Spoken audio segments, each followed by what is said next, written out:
Hello and welcome to episode 3 of MLS UK show Stoppage Time. I'm Henry Hewitt, and with me as always is... Elliot Holman, I'll say it, I'll acknowledge it, I sound terrible because I'm not very well, but it's all good. Yeah, I mean, we were meant to do this episode, like a month ago now, 3 weeks ago, and you've just kept on putting it off. How are you, mate? Are you feeling a bit better? I am feeling better. It's been a couple of weeks.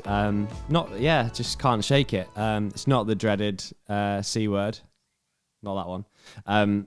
But yeah, it's just I'm deaf in one ear, which is why I've not got an AirPod in there. It's pointless. Losing my voice, bit of a cough as well. So bear with me. But we've got lots to talk about, so we'll crack on. Oh, before we do, can I just ask you, Henry, how do you spell the word humour? Humour, right. Well, there's two spellings of it, but the correct way, there's a U in there. Well, there's two U's in there. Humour. Is that what you was after? Wordle this morning. Humour, but with no U in it. I didn't get it. I had no idea. And then I saw it trending. Spell things right.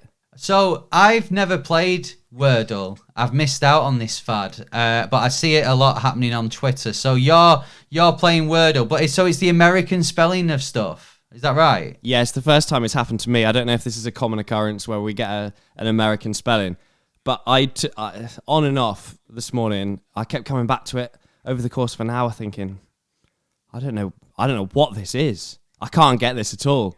And then at the end, when it revealed itself, I was like, oh, come on, that's not a word.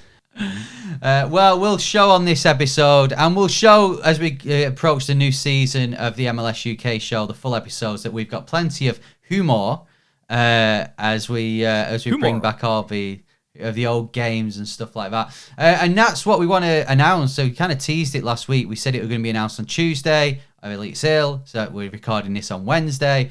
But Stoppage Time will be continuing throughout the season. You may remember last year and in recent years, what we've done is because, it would mean me having to travel about 3 hours round trip to Elliot to do an episode every week, and I don't have the time. So what we're going to do, instead of doing, we're still going to do a full MLS UK show every other week, so every fortnight, but we're spelt NIGHT, by the way. But we're also going to continue Stoppage Time. So there will be some MLS UK show going out every single week of the season, apart from that month's break we normally take in the summer, which happens every year. But there's I'm not getting married this year. You are, so that could again happen again. But we will be doing a full episode 1 week, and then we'll be doing Stoppage Time the next week. So exciting times as we head through the season. And also, whenever MLS will get round to announcing the new kits, Poppy will be back the first time as Mrs. Hewitt to do the kit reviews. But again, that could be like April time, whenever they get around to doing it. Yeah, we're waiting on the Buzzy Bees effort for 2022. If you've not heard one of Poppy's kit reviews, if you go to our YouTube channel, just search MLS UK show, subscribe while you're there, scroll down, and eventually you'll get to Poppy's kit reviews. I think there's a playlist for it as well. FC Dallas is, I think it was like a sky blue with little bits of red on it. She said looked like bubblegum ice cream last year. So that's kind of an idea of where we're looking at. But we're here to talk Stoppage Time. We're here to talk about what's happening in MLS over the last 2 weeks, as it is now. So number one, and this is a massive story coming out of LA. It's not a secret anymore. He's been seen watching LA Lakers. It's about to be announced. Douglas Costa is signing for the Galaxy. He's the latest DP, the latest superstar to head to that side of LA, to Carson. Elliot, big signing for Galaxy. Is this a signal of intent of where they're going this year? It is, definitely. We all know what he's going to bring as a winger. Not necessarily goals. Certainly going to add a few. I'd expect him to be chipping in with 5 or 6, but it's not his main strength. However, I think this is going to be a really, really great signing for LA Galaxy. And one thing that I want to touch on is the fact that the Galaxy fans were kind of adopting a bit of British culture in tracking his plane, tracking his flight into LA. He's on this plane. It's landing in 10 minutes. They were all there. Love to see that. Love that energy. But yeah, it's certainly a statement of intent. But we've seen that over the years from Galaxy. Now's the time to make that count, because with Chicharito, should have done a lot better last year, in my opinion. So can the two work together? Could be a dream partnership. Yeah, well, I mean, you're looking at if Chicharito stays fit, with Costa there putting deliveries in, assisting him, it could be a very beneficial season for Chicharito. And you've got to remember as well, he was injured for half of last year and he still scored quite a lot of goals, almost got them into the playoffs. I think going off last year and going off, well, last year more than other years, I think there's only a few missing pieces to get them into the playoffs. How we do after that, we're going to have to wait and see. But Costa can definitely be one of those players. I mean, the most surprising thing for me and disheartening really is that you think of Costa as a bit of a veteran now. He was born 2 months after I was, so as a 31-year-old now, I will be classed as an MLS veteran, especially with all these young players as well. These youngsters, they're ruining it for us early 30s somethings who like to think that we've come to this league to feel a bit young. Well, speak for yourself, because Douglas Costa is much older than I am. So, oh yeah, much older. What, 9 months is it? Something like that. Yeah. Moving on then to our second talking point this week, and it's well, we're going to talk a bit about other players that have been rumoured to coming into the league, but a big one that we saw last week is Shaqiri, the Swiss midfielder. He was at Liverpool for a long time. He was at Stoke City for a long time as well. He's rumoured to be signing for Chicago Fire. I mean, it's slightly different to LA Galaxy. If Chicago Fire can get Shaqiri, this is a massive signing for him, right? I really rate this. We worked together in Stoke-on-Trent for many years. We know how much of a cult hero Shaqiri is there. And we know what he can bring. I think in a league like MLS, where maybe... Let's be clear, we're not talking about the MLS of 3 or 4 years ago. There's still pace, and you still need to be on your game. But somebody like Shaqiri, who's maybe slowing down a little bit, is still going to be able to pull strings in a way that maybe somebody like Pirlo and Lampard and Gerrard couldn't quite do. He's still got that low centre of gravity, still a lot of athleticism. He can spot a pass. Assists could be huge. It could be a huge number for Shaqiri. Especially if Chicago Fire have got this Shabilko deal as well. They're going to be scoring goals. They, on paper, and that doesn't always work, but on paper, they look like a threat this year, and I don't know the last time I thought that about Chicago Fire. Yeah, exactly. Like the missing pieces for Chicago was they needed someone to put the ball in the net, someone to assist to put the ball in the net, to shore the defence up, and I don't know, maybe a new goalkeeper. So if they've got 2 of those now, someone who can assist a striker that has that MLS experience, there's the mention of it this time, and also who can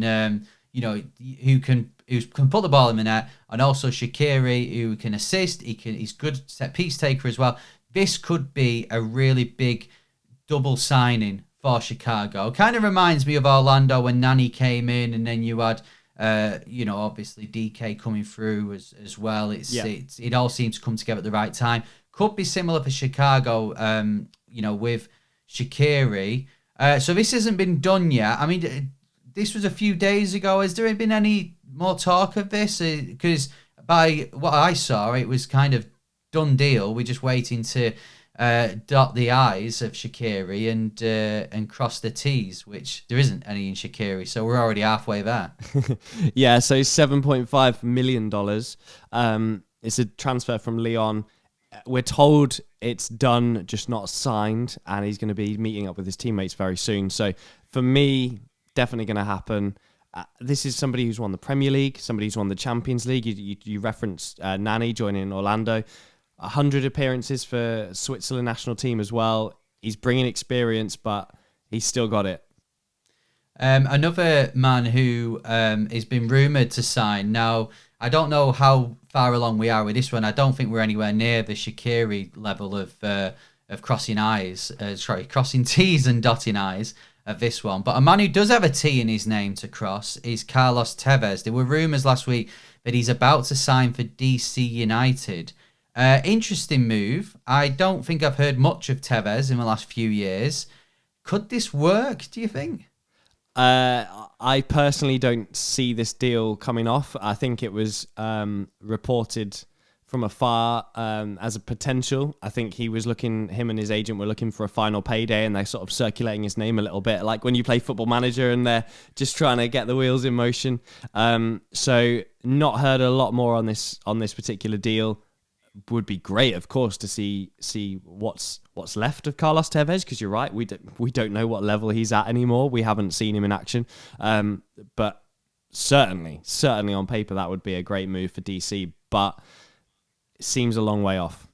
We'll see on that one, but I mean, DC have got spaces to fill, of course, so we'll have to wait and see. If it's not Tevez, it could easily be someone else, another big name coming in. And other than that, exciting news for Red Bulls fans. The other rumour, which I think is quite far along, I think as we record this on Wednesday, I think actually Red Bulls are about to announce this, but Caden Clark is coming back. Yeah, so of course was moved to Red Bull Leipzig and then brought back on loan in 2021, and it looks like that's the case once again in 2022 for Caden Clark. So back at New York Red Bulls, and for me, great move for Red Bulls. I don't know where his head's going to be at with all of this going on. Obviously, I know the clubs are sister clubs, etc. But when you're moved to a club, you make 0 appearances and then you're loaned back twice to your original club. I don't know if there was a whole lot of point in all of that. However, great signing for Red Bulls, who need a player like him and really wouldn't have wanted to let him go in the first place. Yeah, well, I mean, as you said there, we'll have to see where his head is. He's not been playing for Leipzig, so maybe he's wanting to come back to get some football under his belt, because he's still a really young guy. He's 19, so he's definitely wanting to play. Because I mean, as great as it is playing in Europe and being in Europe, you don't want to be sat around doing nothing. You're better for a youngster to be actually going out and playing. So if Red Bulls can get him back, if he can show the form that he showed just before he left, then that's a big bonus for them. They're wanting to add a few more pieces to their jigsaw, their puzzle, to push maybe further up in the table. They got to the playoffs last year, but they maybe want to go a bit further this time. It'd be a good signing for them. I don't doubt that Caden Clark's going to be a success in Europe at some point, whether that's with Leipzig or someone else.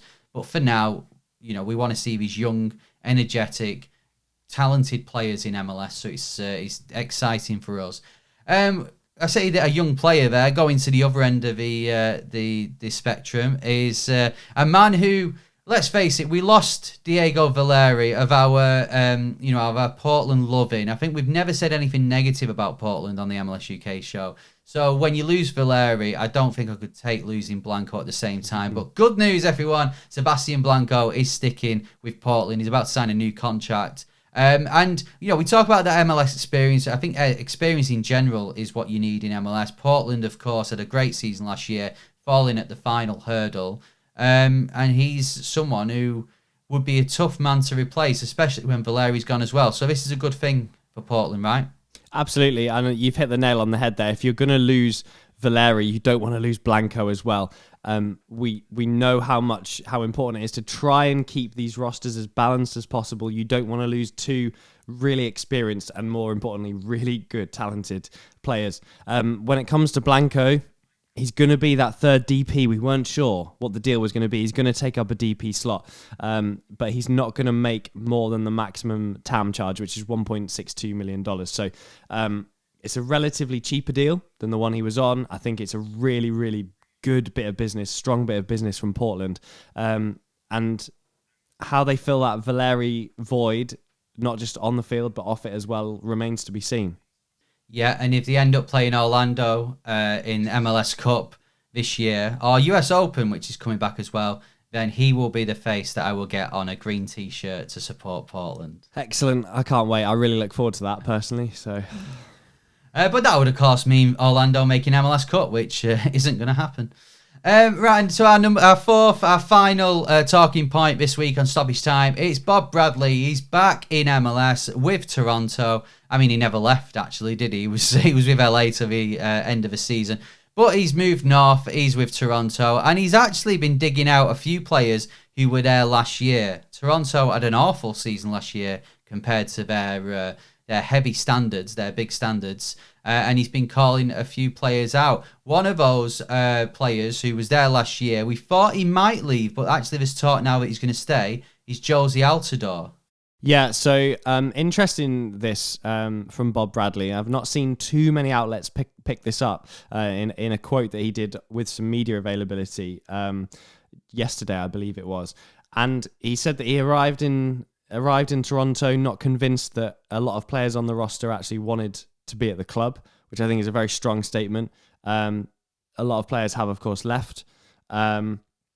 But yeah, the JOZY Altidore situation, he said that there's a lot of murmurings, a lot of rumblings, a lot of rumours, but he's hoping to sort out a deal so that Altidore can remain with the club and that they're going to announce that within the next couple of days. So I think it's good for JOZY. I think somebody like Bob Bradley is going to be good for him coming in. Yeah, I know he had his issues with Chris Armas, etc. last season, the season before, and hasn't really recovered from that. So I think it's good for all parties if we can get JOZY firing again at Toronto. Are we looking at kind of, as we saw Bradley Wright Phillips towards the end of his Red Bulls time and then going on to LAFC in Columbus? He's JOZY. I don't think he's going to be that sort of 20, 30 game a season man anymore. He's going to be an impact player, but there's not many better strikers. If you're going to have an impact player, there's not many better players to have coming off your bench. If he's happy to stay at the club, I presume they're negotiating a smaller fee for a smaller level of involvement over the season. That's what I would presume. So if all parties agree on that and you're able to bring on JOZY Altidore 60, 65, 70 minutes into a game, excellent. Name me a better substitution. Yeah, there's not many in MLS. And Toronto fans love him as well. They won't want to see him leave. They want to see him retire in Canada at Toronto. Right, well, that's it for this episode of Stoppage Time. We will be back next week with another episode. And then in 2 weeks, we are hoping to release episode 1 of series 5 of the MLS UK show, which will be episode 102. All these numbers flying about. But if you want to get your head around it, if you want to see where we're up to, then of course on your podcast provider, where some of you will be listening to this, hit subscribe or follow or whatever it's called now.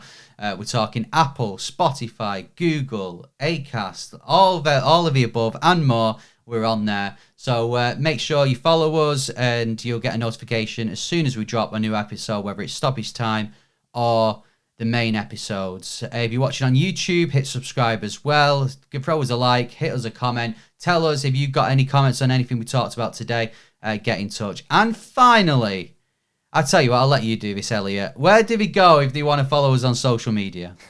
We are at MLS UK Show on socials. Make sure you're checking out the podcast and the socials for all the latest MLS news when you wake up, as we do soccer at sunrise. And thank goodness you know what you're doing and what you're talking about, because I've barely said a word in this whole podcast, because you know when you've got a cough and you're talking and you feel like you're just going to cough any second. That's how I've been for the last 15, 20 minutes. So thank you for picking up the slack. I'll try and get better for next week.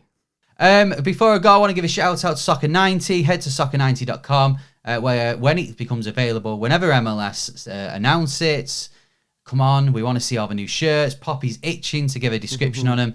Then head to soccer90.com and in the discount code at the checkout, type in MLS UK. You get 20% off, courtesy of ourselves. And it's there's loads of stuff on their website as well. Even if you don't want MLS stuff, even if you want for Premier League, teams in the Champions League, like Spanish teams, even other teams in CONCACAF Champions League, head there, check it out. They've got loads of stuff. And a shout out to them as well, because Soccer 90's 90 Second Soccer, which we do on our Instagram page and our Twitter page, that will be back very soon as we head into the new season. So make sure you follow us online to check that out. That's every Friday that'll get released. Right. Give that man a raise. All the money we make from this podcast, give this man a raise. All that money. MLS is around the corner. As I said, we'll be back with Stoppage Time episode 4 next week, as long as Elliot doesn't catch anything else. And we'll be back with the main episode very soon as well. Thanks very much for listening. I'm Henry Hewitt. I'll do this important bit. And I'm Elliot Holman. Thank you for watching. Thank you. Bye. See ya.